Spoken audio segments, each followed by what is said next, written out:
Well, Koen, we want to have a conversation a little bit about the business value of esports.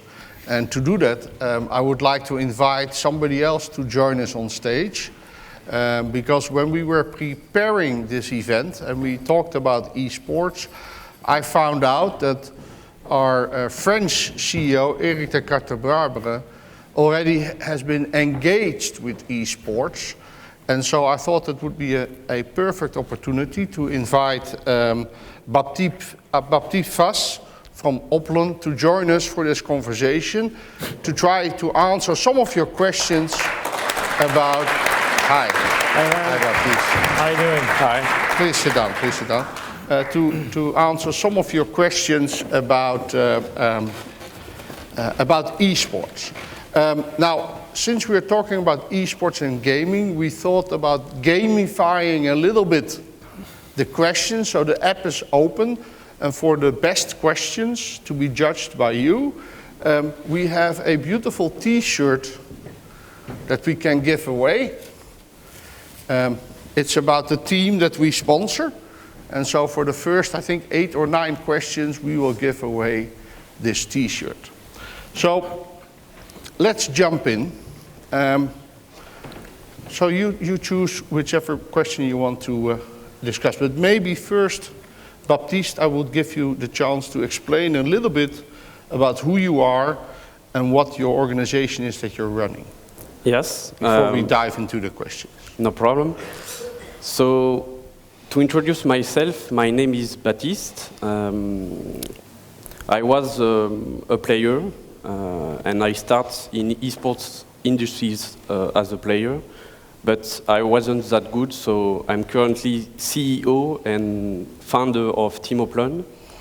Team Opland is a French esport professional team, and we work on 2 main axes. The first is participate in official competition, national competition, like Koen said.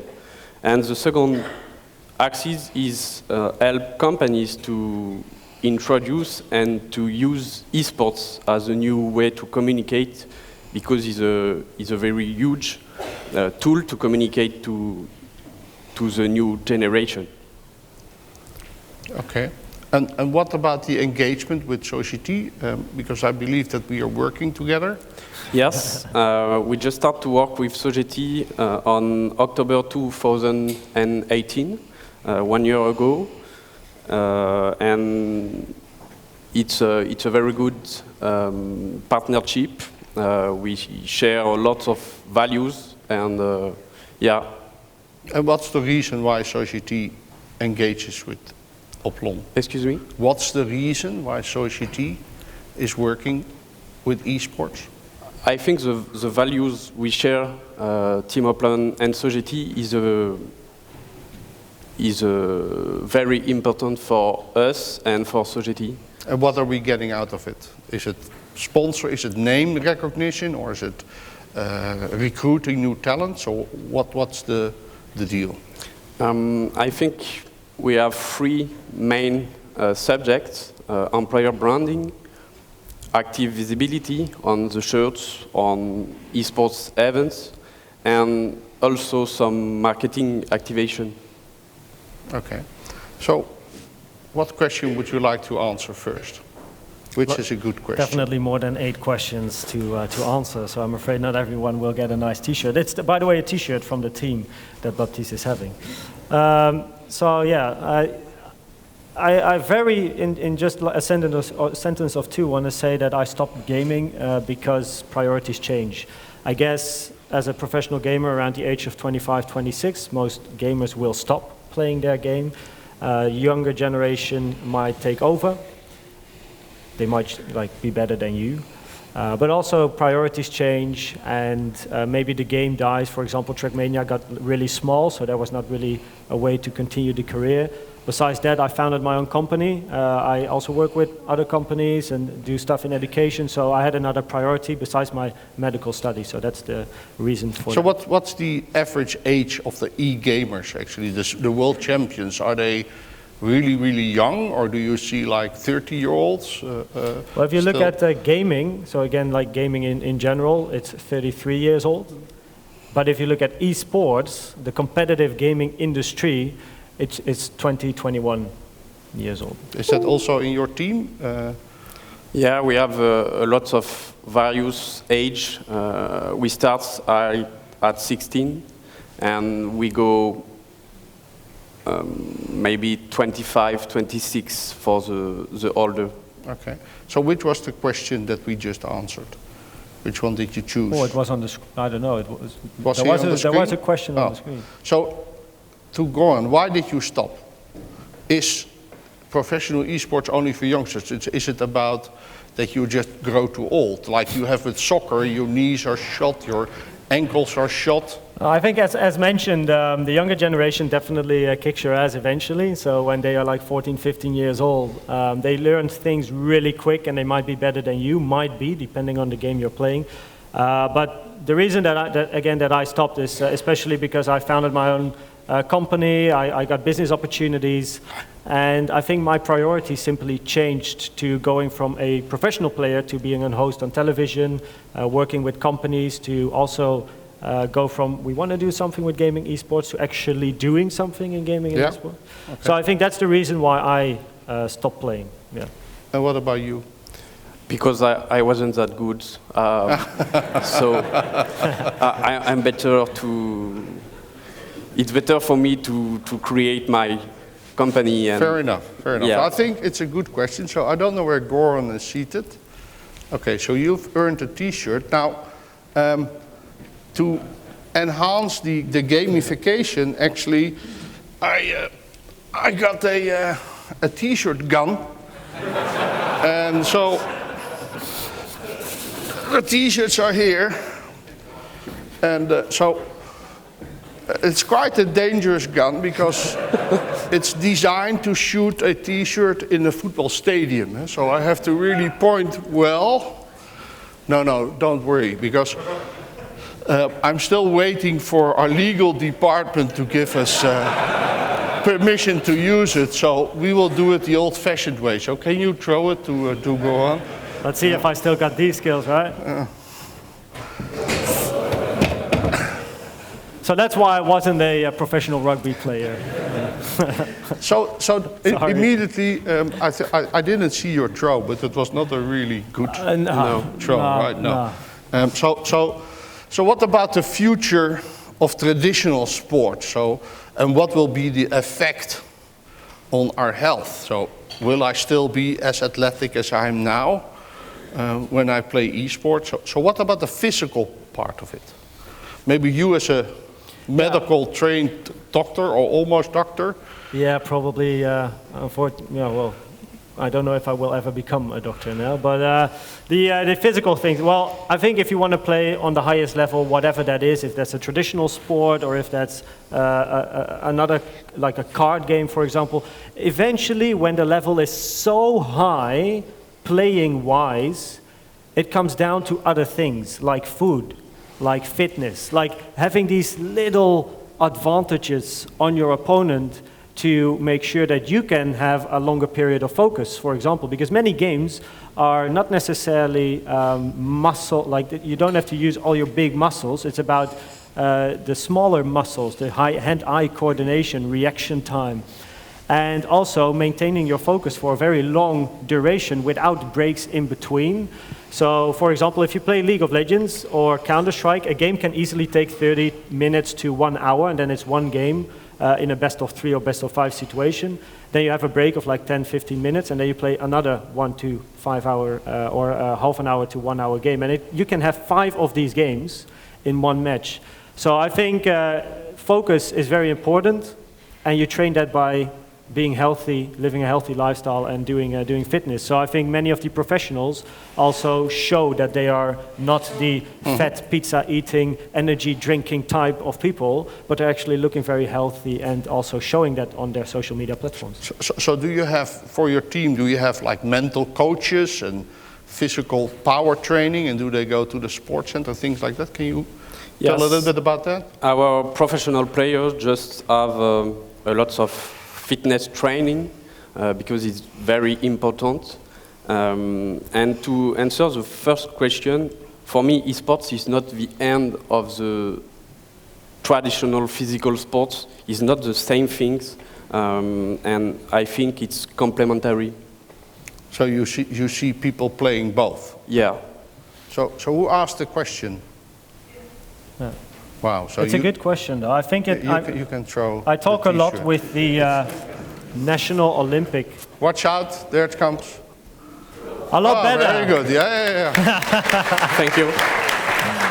You can throw the next one as well. So what were you saying, Koen? I think it's a very good question because I talk a lot with the National Olympic Committee as well as the IOC. So I'm connected to an international esports federation, and they are the advisors of the IOC at the moment about what to do with gaming and esports. We talk a lot about physical activity, but I think the esports industry as well as the sports industry can support each other because sports needs esports in a way because less and less children are doing structured sports. They go more into unstructured sports or no sports at all, but I very much support doing sports. And I think that with gaming and esports, you can get those kids out, for example, to the football club. So instead of just having a ball to play at the club, you also have a PlayStation. So after the training, they can hang around at the club. Maybe some kids will still take a ball and do some sports. I think it can really support one another. It shouldn't be, battling for the number one position. So here's a question about what does it take to win, but especially the next question, maybe for you, Baptiste, is what does it take to build an esports team, or when these organizations want to get involved? Do they start sponsoring, or what does it take to run a team? I can't answer for the first question because I'm not a professional Fortnite player, but let's focus on the second one. Yeah, the second question, it's esports, it's a closed environment, so it's very difficult to build a team today. But if a company wants to work with team or events to invest this environment, the best way is to contact us. Surprising, yeah.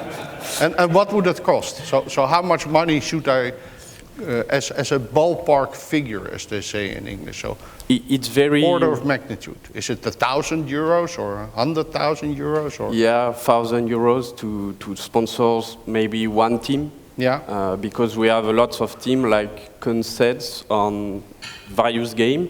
And for example, one game in Team Oplon is around $15,000. 15,000 for one for team. one team on one game. One team, one game. Yeah. So and then the contracts that you have at organizations, are they like an annual contract, or how does it work? It's a long-term contract, Yeah. 1 year contract with and 1 year a long-term contract, and it's possible to have 1, 2, 3, 4 teams in our club. Okay. So JM, who is GM? Oh, okay. I think I can do that. Oh, no. Almost. Thank you. So what other question do you want to answer?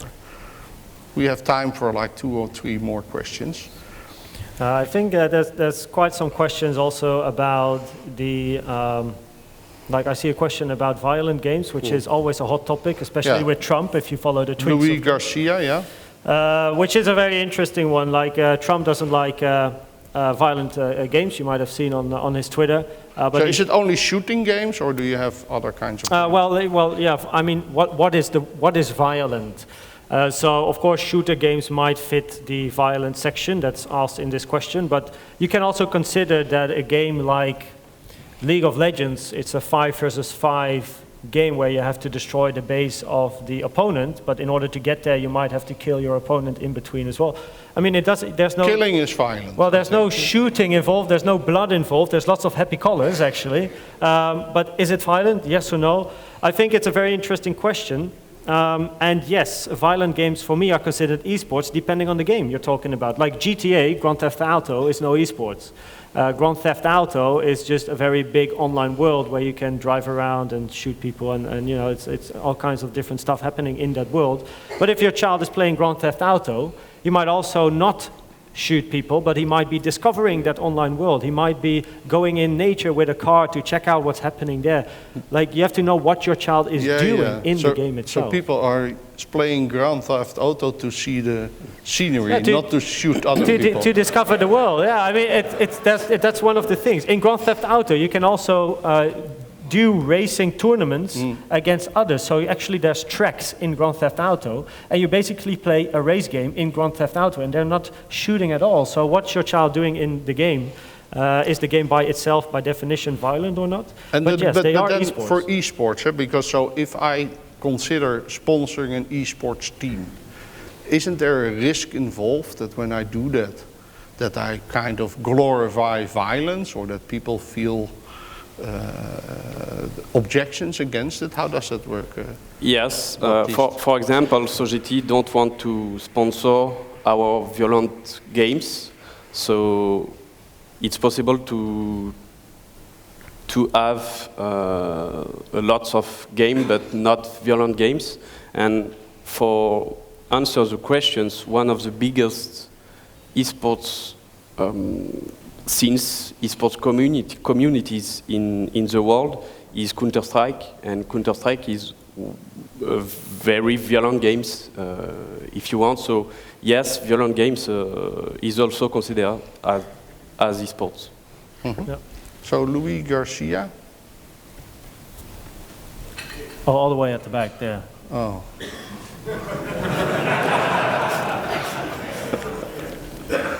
Watch out. Okay, close, Wow. yeah. Have you ever considered playing rugby? I mean, Yeah, 2 years. good throw. Yeah, Oh, you there did. you go. Okay, there you go. That explains a lot. So we have time for one more question. So any specific question that you would like to take head on? Oof. Maybe the one of where's the difference between addiction and professionalism? Well, the one of Philip S. I think, in fact, that every professional player, whatever sports or esports he's playing, has a form of addiction, right? Because if you want to reach the absolute highest level in what you do, if you want to go to the Olympics representing your country, you're basically so dedicated to your sport that it might be an addiction to the sport, but you don't call it an addiction, you call it a drive. It's a different word for almost like the same thing. So if we talk about esports and the absolute top players, yes, maybe in some way they are addicted, but at the same time they have a drive to perform on the absolute highest level, and they do everything to reach that level and show their talents to the world. So yes, there is a slim balance, because of course many children might be like, okay, yeah, I want to be a pro gamer, I just have to stick in 8 hours a day and I'll be a pro gamer. That's not the case. I think it's up to the professional gamers and professional teams and the people that have a lot of following to show that you have to live a healthy lifestyle, a combination of sleep, study, sports, social life, and playing the game. And if you are very talented, then you will be discovered. So study on one, make your homework, and then in the evenings you can of course play a game besides doing sports. And if you are talented, eventually you might have a great opportunity, and when the opportunity arises, take it. So Baptiste, what's your take? As an esports professional team, our role is to control the practice of our players. So like I said, they have a lot of fitness practice, mental practice, and it's very difficult to find the limits of addiction and professionalism, but it's our role as a professional team to control this. To guide this, Yeah, to guide this and to control this. So, for you, the last T-shirt. Okay, Philippe? let's go. Philippe Somewhere here? Oh, look, yeah. Okay. Oh, okay, so you can do that. Yeah, okay. Up, Very okay. good. Okay, Baptiste, Vasse, Koen, Schobbers, thank you very much Thank you. for this Thank you. presentation. Thank you.